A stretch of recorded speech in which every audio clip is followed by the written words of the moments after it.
Hey everybody, today we're going to read Charlie Rides by Bob Benacchini. Planes, trains, bikes, and more. Here we go.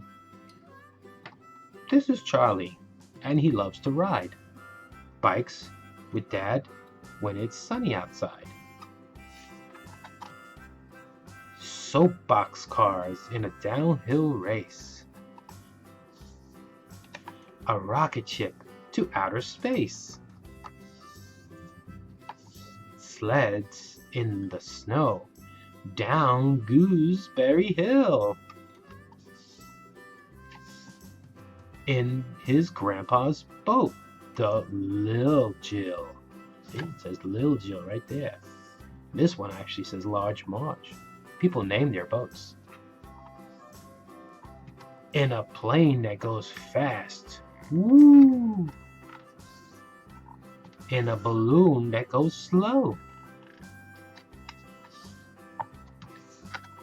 In a train that simply gets him where he needs to go. That's the number 3 train.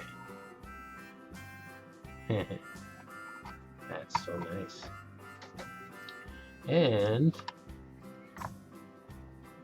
Charlie will ride anything no matter how small.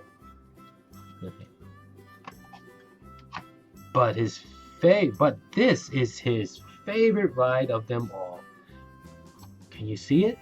That's right, on Daddy's shoulders. The end. Hope you enjoyed that. Bye.